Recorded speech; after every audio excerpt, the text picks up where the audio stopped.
You cannot prove, and no one can prove, that the delegates or a majority of the delegates knew about it. We could poll them now, but it would be too late. Well, poll they've them heard about now. it now. I mean, what would hurt? No. I mean, them there's now no. And it is vindicate disingenuous. It is disingenuous. It is disingenuous to state, as a matter of fact, that the delegates knew about it last year. Welcome to The Truth. This is John Gordon. We've got a big lineup for you today. We're going to delve into the continued lawfare by Joe Biden's White House. Barron Trump, the apple of his daddy's eye, graduated from high school yesterday, and the former president and former first lady were in attendance, much to the chagrin of Judge Marchand in the Alvin Bragg prosecuted case in New York. Judge Marchand originally said, "Nope, we're going to be in session. You can't attend your son's high school graduation." The public outcry and backlash was sufficient to get this corrupted judge to change his decision, allowing the former president to attend Barron's graduation yesterday. The body English, the appearance of glee on the face of the former president is unmistakable. Here's a clip for those of you watching us on Getter, Rumble, or YouTube Live. The rest of you can hear the audio. 18-year-old graduated from Oxbridge Academy in Florida on May 17th and had his parents, former President Donald Trump and former First Lady Melania Trump, cheering him on in the sidelines. In photos from the ceremony, Barron towers over his high school officials while he walks across the stage to receive his diploma. In other snaps, his parents smile and clap in the stands, and in one pic, Trump even waves at the camera. Well, it was toasty at the graduation. We've moved straight into summer here in South Florida, where right now we're in the upper 80s. We're going to reach the 90s before the day is out. And the temperature yesterday at that graduation ceremony was in the 90s, but that did not deter anyone from enjoying the celebration. And, you know, it's interesting. We enjoy watching the president and his family. I take particular interest in it. And one of the things that I have observed, they get along. President Trump and Eric runs the Trump empire, and they appear to have a wonderful relationship. Eric is present with his dad frequently, and they seem to be congenial towards one another. I've watched Don Jr. on a number of occasions. Supposedly, the former president and Don Jr. talk on the phone every day, and Trump looks at Don Jr. as a confidant and a key advisor. I think that it's unmistakable that Barron, you know, as children become adults, the relationship is kind of a double-edged sword, really. On the one hand, you get to enjoy your children as adults, and that's a new kind of relationship. We interact with our adult children differently than we do our pre-adult children, our young children, where they unconditionally love us and we them. And then in the teenage years, they adopt this persona of knowing it all. At least that has been my observation. But then when they become adults, they come back and reappreciate us as being good parents. At least I certainly hope that's the case in my family. But in Trump's case, there seems to be a very special relationship between Barron and Donald Trump. You know, Donald Trump's had 2 previous marriages, and divorce takes a toll on families, and it does inject certain emotions into the relationship between parent and child. And that baggage certainly has to be there between Donald Trump's older children, who were children of his first marriage, and Barron now, who is a product of his third marriage with Melania. And it is just incredible to me to see the affection between Donald Trump and Barron Trump. And Melania Trump is just a wonderful, fabulous, protective mother of Barron. In fact, the Florida GOP elected Barron Trump to be a delegate to the National Convention this July in Milwaukee, which, by the way, I'm proud to say, am expecting to attend as an alternate delegate. But Barron was elected by the Florida GOP to also be a delegate, and his mother stepped in and said, nope, not going to happen. Barron has other plans that week and will not be available as a delegate. So she's really protective of her son. I think they have great hopes for Barron. He's 6'7", he's tall, he's athletic, he's smart, he's well-liked, and he does not try to grab the spotlight. In fact, he repels the spotlight, which are all very admirable traits, if you ask me. So, meanwhile, Donald Trump did leave New York on Thursday after a just phenomenal week in court. Michael Cohen came into court and did what Michael Cohen always does. He lied. It's obvious that he lies. It's obvious that he is motivated for all the wrong reasons. He needs money, just like Stormy Daniels needs money. And I want to say something, and I want you to hear me. The name of this program, as you well know, is The Truth. I really, really work hard to tell you the truth. In the spirit of telling you the truth, I was transparent and said 2 weeks ago that I thought, yeah, Donald Trump probably did have a relationship with Stormy Daniels. I want to tell you that today I have rethought that. And I have rethought that based on what I have now learned from Bob Costello, who is a former legal advisor to Michael Cohen. We're going to have that clip coming up for you in just a minute. But here's what Donald Trump had to say about the persecution this week in Judge Merchan's courtroom by Alvin Bragg.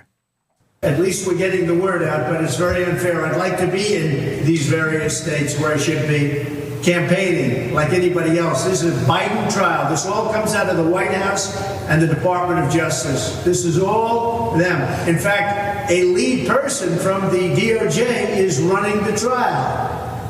So Biden's office is running this trial. This trial is a scam, and it's a sham, and it shouldn't happen. Yeah, it's a scam. I think we all know that. I think the American people know that. I think that's why Alvin Bragg is on the run, because the American people can see through it. It's lawfare.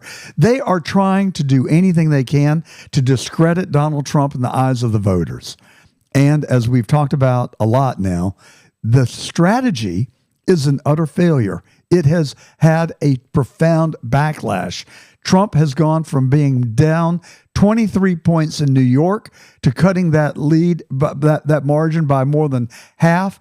The latest poll I saw, he was behind Biden 10 points in New York. You take the fact that the margin of error is 3 to 5 points. That means he could be within 5 points of Joe Biden in the great state of New York, which have led the persecutions of Donald Trump. What poetic justice? What more could we ask for than for Donald Trump to win all the electoral votes in New York? Mr. President, go get him. Now here is the assessment by one legal scholar on what is happening in Judge Merchan's courtroom. Well, a couple things on that point that the president made. There is a core fact that's a real problem here, which is the DOJ's Colangelo, who was the number 3 guy at DOJ. It had been back and forth between Letitia James's office, Alvin Bragg's office, and the Department of Justice. He decided to go back to Alvin Bragg's office as the right hand of Alvin Bragg, and 3 weeks later, this indictment comes out. So that's not necessarily a smoking gun, but that's certainly a red flag where there's an issue there about it all being orchestrated out of Main Justice. As to the trial, I have to say, it is for a case that's got all sorts of problems, including the fact that the defense doesn't really know the theory of felonization because the government never had to give it at this point, and the fact that all sorts of extraneous information is coming out. Well, all those negative factors coming together, it's still going well for the defense. It has gravitated into something that I said would be the defense strategy, which is make it all about Cohen's credibility, and Cohen's credibility is a gift that keeps giving. Absolutely. He just cannot tell the truth if the truth would serve him better. But ladies and gentlemen, it's worse than that. The dude needs money. He has made over $2 million just in the sale of his book. Not to mention the fact that he's got merchandise. You can go to Michael Cohen's website and you can buy a picture of Donald Trump in an orange suit behind bars on the front of a t-shirt. And this is the state's lead witness. And the amazing thing to me is the Department of Justice declined to prosecute Trump based on the payment allegedly made to Stormy Daniels. The Federal Elections Board failed or decided there was no issue there. I mean, all of and the New York Attorney General, and even the District Attorney's Office, Alvin Bragg's office itself, originally declined to prosecute Trump. Why? Because he's guilty of nothing. And so what I was about to say earlier was, a couple of weeks ago, I said, yeah, Trump probably did have a romantic relationship with Stormy Daniels. Well, today I am reversing that conclusion. I think that it is now questionable whether that is actually the case or not. And here's where I'm coming from. Here's why I say that. Here's Bob Costello testifying before Congress. I will lie, cheat, steal, do whatever I have to do. I'm not going to jail. Well, he did go to jail. And who do you think he blames for that? And why do you think he names his most recent book Revenge? I mean, quite frankly, he's using this to monetize himself, because this is the only way this guy can make money right now. There you go. There you have it. Now, Costello did tell the United States Congress just this past week that he really questions whether Donald Trump ever did have a romantic relationship with Stormy Daniels. And why? Because Michael Cohen told him he didn't. Because Michael Cohen said he personally did not believe that Donald Trump had had a relationship with Stormy Daniels, that it was all made up by Stormy Daniels to make money. Here's Mr. Costello before the United States Congress. You did this on your own? On my own. Did Donald Trump have anything to do with it? No. Did you get the money from Donald Trump? No. From any of his organizations? No. From anybody connected to Donald Trump? No. Where did you get the money? I took out a HELOC loan against my property. I said, why would you do that? He said, I didn't want anybody to know where I got this money. I didn't want Melania to know. I didn't want my own wife to know. Now that has the ring of truth to it, doesn't it? That goes back to the conversation that Bob Costello, who is a lawyer, and he was consulting with Michael Cohen about this whole series of transactions that had occurred back in 2015. The alleged relationship was 2012, I believe. So this stuff goes way back. And so Cohen had a conversation with Bob Costello, who he was going to for advice. And he said, I made the payment to Stormy Daniels. I paid for it out of my own bank account, having taken out a mortgage against his house. And he did that because he wanted to keep it a secret from his wife, who he knew would ask him a million questions about it. She would not approve. She would not like it. And so he goes and takes out a mortgage. He mortgages their house, gets $150,000 and pays Stormy Daniels as hush money. And Donald Trump knew nothing about it. That's what Michael Cohen told Bob Costello in 2018. If that is not exculpatory, if that does not invoke more than a shadow of a doubt, it creates a chasm of a doubt. I mean, the Grand Canyon of doubt.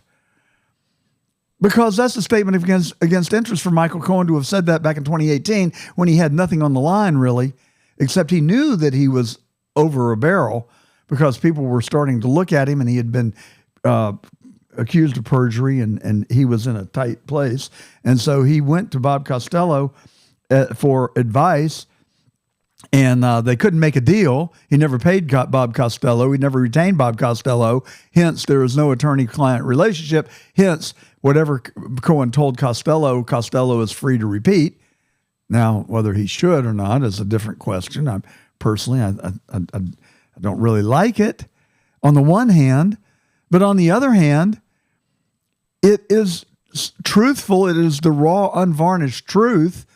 And therefore, you come after Donald Trump and you accuse him of falsely of things that didn't happen, and you try to indict him and send him to jail. Well, I think that's a pretty heavy burden. And I think Costello was absolutely justified to come forward and tell the truth about what Michael Cohen told him 5 years ago. It has the ring of truth. Are we done with the clips? Have we got one more cue? That's it. All right. So I think that's a pretty good, fair representation of what has occurred in the last week of that trial. You know, they're all falling apart. Every pundit that I have heard believes that Mershon, based on the evidence presented by the state, should dismiss the case for lack of credibility, that there is insufficient evidence to even send the case to the jury. The judge has that authority. He has that power. He can just say, yep, all right, I've heard the case. I've heard all the evidence. There's no crime. Jury is not going to get a chance to, we're not going to burden the jury with having to deliberate when, as a matter of law, there is insufficient evidence to convict the defendant of a crime with evidence beyond the shadow of a doubt. That's the standard. And any rational person who has looked at this and has watched it, I believe, truthfully, has to conclude that there is insufficient evidence to convict Donald Trump of anything beyond a shadow of a doubt. So so Bragg loses. Mershon's daughter loses because she's not going to be able to sell social media based on this case any longer. I mean, can you believe this? The judge's daughter is working for Adam Schiff, and she's performing social media and fundraising, and a lot of the fundraising is based on what is happening in this trial. It is an absolute travesty of justice. It is a destruction of our legal system. You know that lady with the blindfolds on and the scales of justice? It goes against every single thing that this country and our Constitution and the laws stand for. And they're willing to desecrate all of that just to get their way. And the governor of New York says, oh, well, this is just a one-off. This is just Donald Trump. If you have a business in New York, you have nothing to fear as long as you're not Donald Trump. So they're making new laws at the expense of the former president because he's a candidate for president and he's gaining traction and he's within 5 to 10 points of Joe Biden in New York. And all 29 electors may be within Trump's grasp. The guy who ran for governor as a Republican in the last cycle only lost by about 3 percentage points, if I'm right. I was really looking forward to attending the state GOP convention, and I had a plane reserved. I was going to fly myself up there. I was going to take Quentin with me, our producer. Quentin, he's sitting right over here in the glass cage. I want to give him props, ladies and gentlemen. He has helped develop and bring this show along so far. You know, when we first started, everything was kind of new to us. We started out on the radio. That was good. But then we went on live streams where you can watch us on rumble.com. We're live streaming there right now, and you can interact with us on getter.com. Touch the live button and look for John Gordon Truth. You can interact with us there where we had over 5,000 people watch last week's show on Getter alone. And then on YouTube Live, you can watch the live stream right now if you go there as well. But interact with us on getter.com. We'd love to have you there. And I always enjoy your comments. But even though I could not attend the state convention in Columbus today, we do have an individual who I have known now for 3 or 4 years. He's a great guy, Brant Frost, the fifth. And Brant is there live in Columbus. We're going to talk to Brant about a lot of stuff that's been coming out of the Georgia GOP. Last week, we had a very spirited conversation with a number of people about the removal of Brian Pritchard. Now, Brian, for those of you who know him or listen to him, has a podcast that he does every day from North Georgia. He's been particularly critical of the leadership in the Georgia GOP and many of our elected officials. And so he made a lot of people angry. And there are a lot of people that are still upset about it. It looks like we've got Brant. Brant, welcome to The Truth. Good afternoon, John. How are y'all today? We are doing fantastic. What's the weather like there in Columbus today? It rained all day yesterday, but it's gotten a little better this morning. It hasn't rained yet, and so far the rain has stayed away, so we're thankful for that. Good. Well, the rain's all moved south, and there's a line of thunderstorms that expands from way over in the Gulf all the way up to the northeast, and it just disappointed me so much that I'm not able to be there with you as I intended to be, but it's not worth risking a flight through those kinds of conditions. So here we sit in sunny South Florida, but good for you that you're there. Brant, you've been active in Georgia politics now. You're a young guy, but you've got quite a lineage in activism in Georgia politics, right? Yes, my parents actually met volunteering on the presidential campaign of Pat Robertson in 1988, and they've been going to conventions and volunteering for Republican candidates ever since. We actually, a few months ago, we actually stopped and wrote down because just to keep track of all the things and the volunteer efforts we've done through the years, and wrote it up and put it on my website, brantfrost.com/record. And we realized how many years and how many good friends we've worked with through the years on this. But yeah, turnout down here, it's overcast, but it's nice down here. Turnout is down, and we're not quite sure why, but there's just over 1,300 delegates here, and we're looking at a turnout which is, I'll tell you the exact number. Credentials report came out a little while ago, and then we're going to go back to voting. 1,370 is our voting strength, and that is down from 2,057 last year. That's 687 fewer voting strength. That represents almost exactly a third. So turnout, and this is the lowest turnout we've seen at a convention since at least since 2015, when we had 1,500. So it'll be interesting to see how that affects the political dynamic of the outcome today in terms of who gets elected. Because 700 fewer people, that's a lot. So that will definitely have an impact. Do you have a notion of what might be the cause of that? I don't. Well, yeah, I do. I have one theory, and that is that last year President Trump spoke to the convention, and that caused a lot more guests and a lot more delegates to show up because he was speaking, and because this would be an opportunity to see him in person in an event. You think about Trump rallies are huge, and it's hard to get close to the stage. If you're a delegate to a national convention, to a national state convention, and Trump's coming to speak, you can stand right just 10 feet away from him on the floor. He's on the stage, and you can be sitting in the delegate section just 10 feet away. So it's a pretty good bonus to come to a convention for that. But he isn't here this year, and so I think that was a main factor in that. A lot of folks are thinking that that's a significant factor in why we have less people this year. But I don't think there's any question that Donald Trump commands large audiences everywhere he goes, even in one of the nation's most liberal states of New Jersey. Yep. He had a rally last week, and estimates ranged as high as 100,000 people in Christie's state of New Jersey. And I think personally that is a very positive sign for the MAGA movement and President Trump's reelection.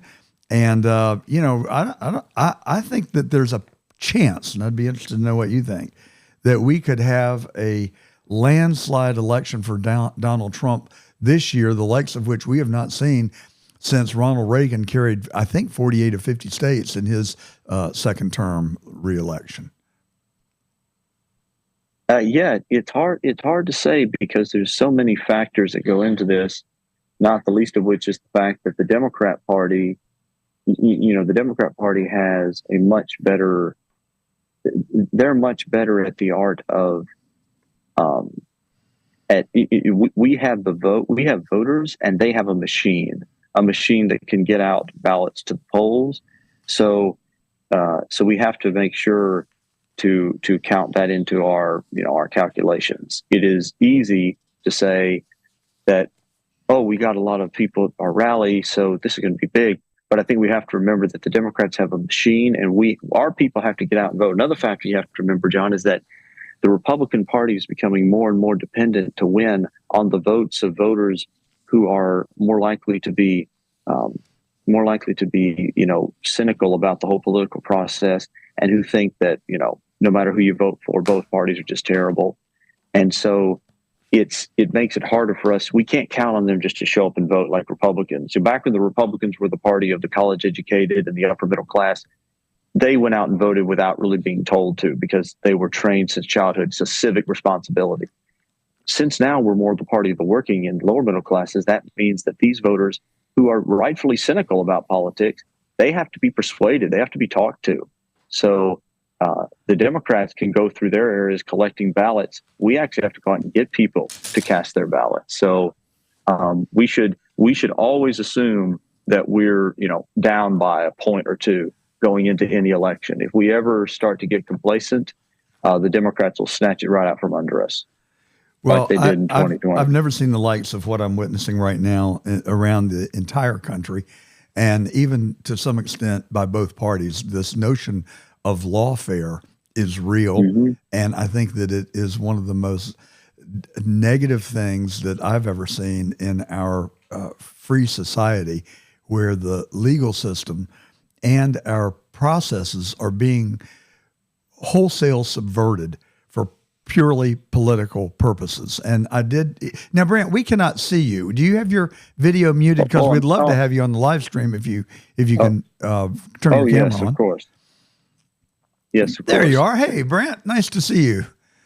Thank you, my friend. Good to see all of y'all. Good to see all of y'all as well. For our viewers on Rumble and YouTube Live, you can see Brant is a young guy. How old are you, Brant? 34. 34. Excuse me while I straighten this out. Yes. Well, I mean, excuse me for not having my coat. Excuse me for not having my coat on. It's a little warm in here. You do represent the future of the Georgia Republican Party in large measure, because you have been, as you said, engaged in the political process since at least 1988, which is really something. You and I have that in common. I put my first bumper sticker on for Richard Nixon when I was 7 years old in 1959. So regardless, let's talk about the attendance at the convention and cynicism. I do think that you're unquestionably right. You're 100% that not having Donald Trump there is a very significant difference between today and the last convention, and that accounts for a lot of the reduced attendance. But I am also hearing that there are a large group of people in the Georgia GOP who feel disenfranchised by the leadership. And by the way, we did invite Josh McCune on the show, and he declined. You volunteered last Saturday after the show to come on, which I really appreciate. I've got quite a few questions. Let's keep the answers as short as you can, because time is short as always. But feel free to make sure your answers are as complete as you'd like. But who is in charge of the Georgia GOP today? Who would you identify as the kings and the kingmakers? Well, the chairman of our state party is definitely the one who has the most authority in the organization. That is established through long precedent. There's 28 members of the executive committee, and they govern the party in its executive role. Now, of course, in theory, the executive committee can override the chairman, but in practice, that never happens. And so the chairman has a great deal of authority. So it's kind of like a company with a CEO. All right. So there are many people who are not happy with the removal of Brian Pritchard as first vice president of the Georgia GOP. And they feel that it was a hatchet job. Now, in all fairness, I just saw a poll last week, and the party is almost evenly divided between those who support Pritchard and those who felt that he should step down or be removed. I mean, it's pretty much 50-50. According to the poll that I looked at, assuming that it is valid. Is that your impression as well? I mean, do you think the party's pretty split down the middle on his removal? No, not really. Were you referring to the poll that Alex Johnson did recently? Honestly, Brant, I don't recall where I saw it or who authored it, but that's legit. Survey. Tell us. Every survey. The thing is that no one has polled the delegates to this convention on the question. No one has polled them yet, but a poll conducted of the members of the Georgia State Committee, the 180 members elected from each of their districts at last year's conventions around the state, at each district convention, they voted overwhelmingly. In fact, earlier this year, when this first came out a month ago, about 20% thought that Brian should not resign and said they would not vote to remove him, about 20%. In the time that's elapsed since then, that number dropped to 15%, because when the votes were actually cast, it was 85-15. So people who at first thought he shouldn't step down changed their mind and said he should. 85% is overwhelming, because you have to remember that you've got close to half of the state committee are people who've been elected in the last couple of years. They're people who are very conservative, right-wing folks. And so the fact that Pritchard was removed with 85%, even though around 85 or more of the members of the committee, of that 177 members, about 80 of them, 80 to 90 of them, would be what you would call Freedom Caucus people. If they were in the U.S. House, they would be Freedom Caucus people. The fact that of those 80, all but 15 of them, 16 voted to remove him, when 80% of the hardcore wing of the state committee also voted to remove him, this was not one wing taking out another wing. This was pretty much almost universal. Outside of the 15 or so close friends that Pritchard has in the state committee, the remaining 162 voted against him by a margin of about 150 to 9. And that includes Candace Taylor. But that's not really the vote of the state committee that removed him. It wasn't more like 100. You tell me. I mean, you were in charge of taking the vote, right? Wasn't it like 145 to 30 something, or 25? No, it was It was 20. It was 24. It was 24 votes to keep him, and 146, I believe, to remove him. I think that's right. So what was the beef with Brian Pritchard? What did he do that deserved his public recrimination and removal from office? He voted illegally, and given that our party has made such a big deal about election integrity, the optics of one of our senior party officials having done that is just untenable. And the reason that it came to this having to be removed from office rather than him stepping aside or talking, behind the scenes and agreeing to step aside, the reason it came to this is because he just, refused to see that it would be better for someone else to fill that role or to offer a suggestion. I'm sure the executive committee would have been more than willing to work with him on a replacement, a compromise choice. Are you one of the candidates for replacement? That's the rumor. No. You would not serve if you were elected, and you do not seek to be the first vice president of the Georgia GOP? No. You're on the short list, Brant. You couldn't pay me to do it. Yes, I know, but I said well before the state committee meeting that I would not serve. And I have a pretty good, and from what I'm hearing, the former first vice chair, B.J. Van Gundy, has been talking to members of the executive committee, and it looks like at the moment he has the tentative support of a majority of them. So if I was a betting man, I would bet on Van Gundy being the serving out this term. But you also have to understand something else too. All right, so let me just ask. Brian Pritchard is alleged to have illegally voted, When did that occur? Well, it's not alleged. He admitted he voted. I mean, it's no, he didn't. It's He said, in fact, he said on this show last week that he was innocent of that charge. That's what he said. Now, is that true or not? I don't know. But we're the truth. We want to find out the truth. Yeah. But when did that occur? It occurred in the early 2010s, I believe. And the one thing that you have to remember too is that I believe the Bible says, and if it doesn't say it, it has him like it. He who would have friends must himself be friendly.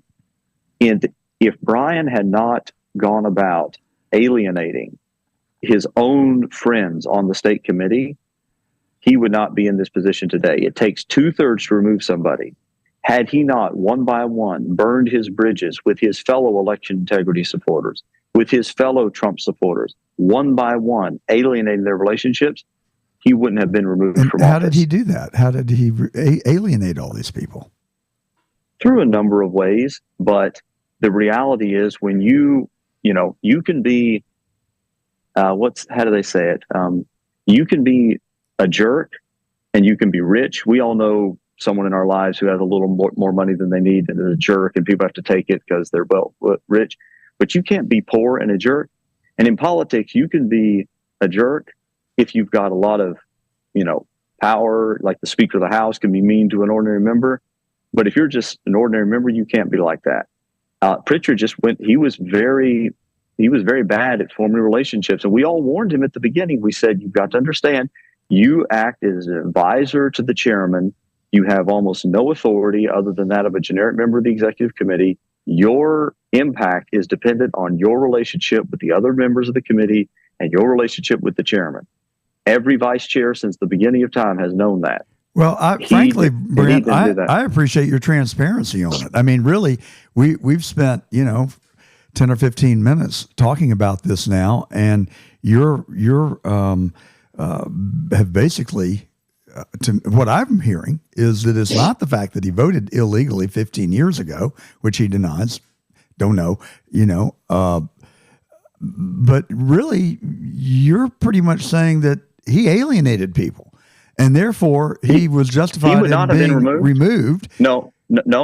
He would not have been removed had this issue, had the court, the law court, administrative law court had not found that he had voted illegally. He would still be in office today if not for that.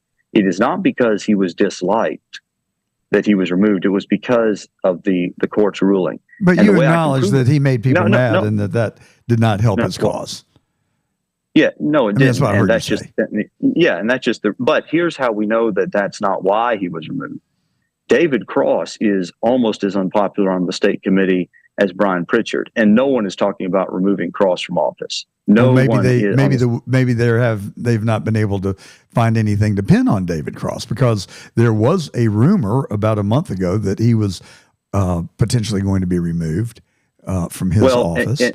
And you got rid of Susan Operpooth. And what we're finding is, Brant, that people who criticize the leadership of the Georgia GOP are threatened to be removed from office. That's what the critics would say, that you cannot speak ill or be critical of the leadership lest you be removed from the committee.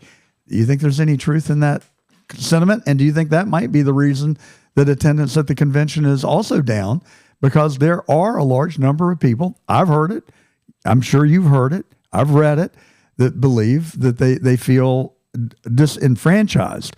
And what these people say is that many people, most people, all the people, some of the people, I'm not sure, but a large percentage of the people who voted at the convention just last year in Columbus already knew about Brian Pritchard's, the allegations about his having voted after having been convicted of a felony. Now, Brian's got a long list of reasons why that is not, correct. The fact of the matter is, I don't know where the truth lies on it. Well, here's the thing. All the evidence that was talked about is going to be released. And so the other side, you're an attorney, you'll be able to look at it yourself. And so both sides are going to be released. As far as the criticism part, that's just an out and out lie from either malicious or stupid people.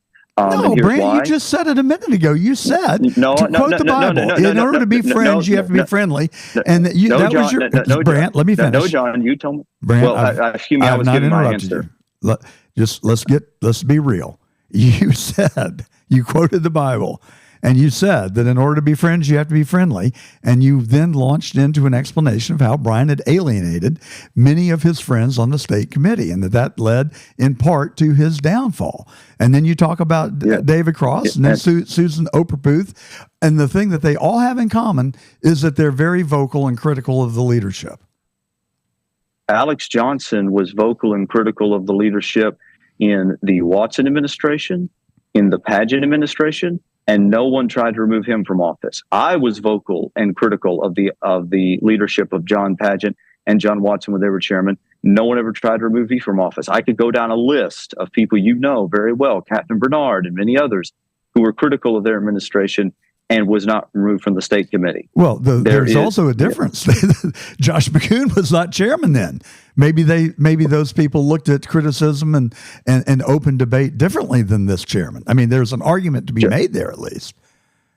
Only by people who've never met John Watson or John Padgett. They were far less open to criticism and far less friendly to the up-and-coming grassroots than Josh McCoon is. But I understand that people who haven't been around for a while, who haven't been to some of these, haven't seen how awful people like us used to be treated. I mean, you got to understand something too.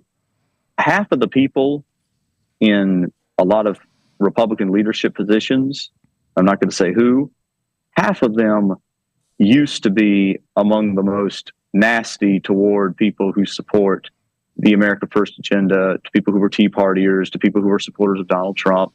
Now they've kind of come on board because they have to.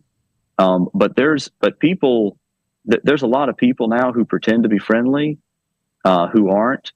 But Josh McCoon isn't one of them. He was with the Tea Party back when it was first starting out. He fought against the establishment when he was in the state Senate. And again, I go back to this. There are plenty of people on the state committee who have been critical of every chairman's administration in one form or another and have never even been suggested they be removed from office.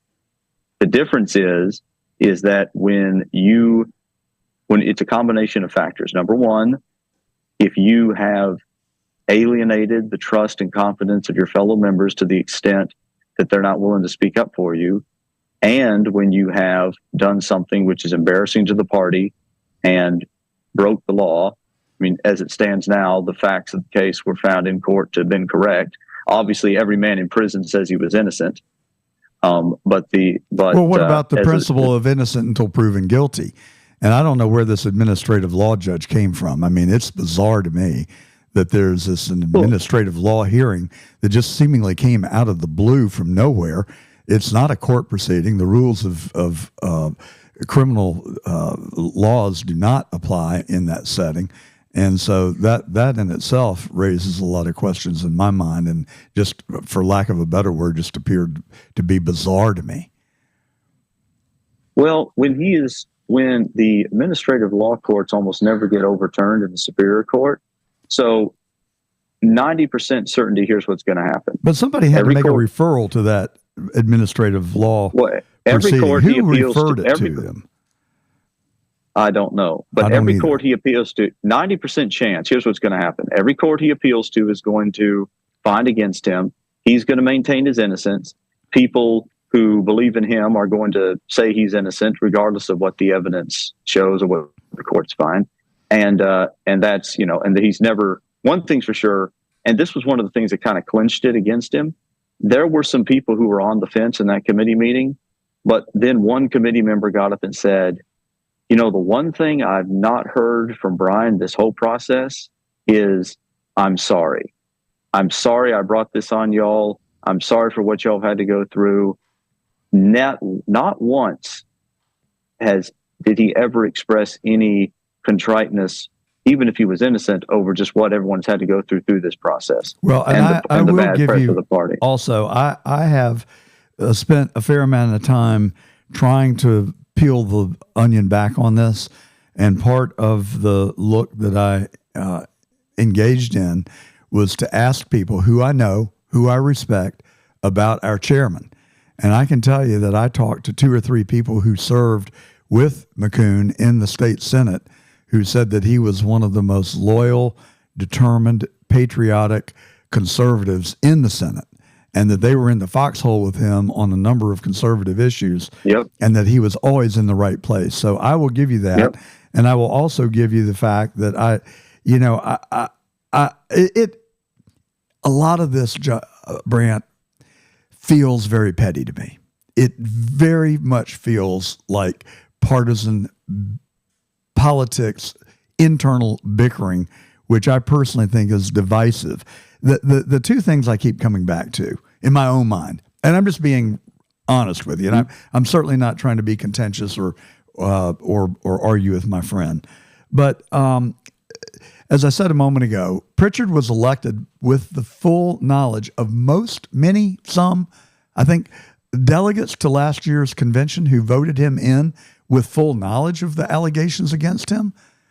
Who are you all to deprive the delegates of their authority, of their franchise to select the leadership? And also, here you sit right now in Columbus, Georgia, at this year's state convention. Why could you not have brought this to the convention and at least offered the delegates to vote in a non-binding referendum so that the state committee could have had the wisdom and the input of the delegates? That's what I'm hearing. Why people are genuinely upset that they feel that their power has been stripped of them. And so why go to the convention? Why participate? Because it's just a handful of people in a back smoke-filled room that are going to make the decisions in the long run. Well, I realize you're making the case of someone else, but that statement was riddled with leading questions and innuendo to begin with. No innuendo at all. No leading questions. I think I couldn't be more clear. And I'm not stating what I'm not. You said your question. I want to answer it. I'm just saying that is what I am hearing from a number of people who are delegates or elected as delegates to the state convention. A couple of them who just said, "Why even bother to go?" Yeah, well, that's not me. That's them. I know that. Now here's to begin with. Brian Pritchard had the list of delegates to the 2023 state convention. He could have done a poll himself and asked them, "Do you think I should step down or not?" Would that have been within the terms of use of that list? He absolutely could have done that, and he absolutely would have been allowed to do it if he had asked to. And could he do that now? Yeah, it could be done now, and a motion could be made today on that fact. But I'm coming to that. Here's the point: he never did that, and if he had thought that they would have agreed with him, he absolutely would have done that. The fact that he never polled and asked the delegates, because here's the thing: the state committee members who were elected by the same people who elected him voted 85-15 to remove him. The officers of the state party who were also elected by him, and I will note by bigger margins. You have to understand. Pritchard was elected with the smallest vote share of any candidate except one of the other officers of the executive committee. He got 35% of the vote on the first ballot and 50.5%. He won by 20 votes on the second ballot. 20 votes. Now, you said that the people knew about it last year. Well, there's no way to prove that conclusively. And I only know it because people who voted told me that they knew it. I've heard that from no less than 6 or 8 people. Yes, but some of them knew about it, but the only place to report it on is the AJC. I don't read the AJC. Most of the delegates here don't read the AJC. No one was circulating anything about it on the floor. There were no flyers being handed out. Well, I would say that's your problem, not Brian's. I think if you're going to vote, you have an obligation to know and to do your due diligence. You cannot prove, and no one can prove, that the delegates or a majority of the delegates knew about it. We could poll them now, but it would be too late. Well, poll them now. I mean, what would hurt? No. I mean, there's no. And it is disingenuous. It is disingenuous to state, as a matter of fact, that the delegates knew about it last year. It would be true to say some delegates knew about it, and given the narrowness of the election, anything could have tipped it in the other direction. Brian gave a good speech. Marcy McCarthy and B.J. Van Gundy didn't give such great speeches. That tipped the balance. Knowing more about the facts of the case might have tipped the balance. Who knows? But what we do know is that only 35% of the delegates voted for him as their first choice. Only 50% only 50.5% voted for him as their second choice in the second round.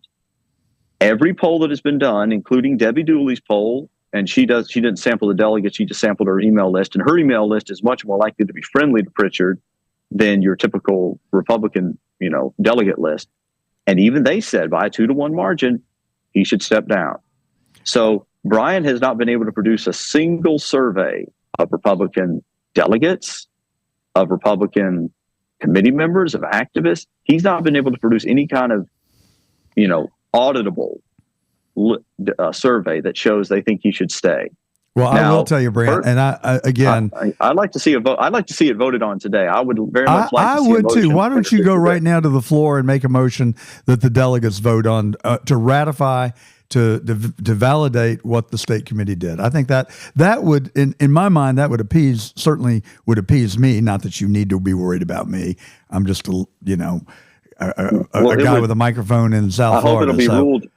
I hope it wouldn't be ruled out of order, but I think it would pass today if it were introduced. But I encourage you to go do that. I think that would satisfy a lot of people. Now, I will also tell you, in the spirit of being truthful and transparent on the issue, I have the contract in my hands for getting the list of the delegates to the convention as a candidate for a delegate, a alternate delegate to the national convention. The bylaws permit me to obtain the list of delegates to the convention.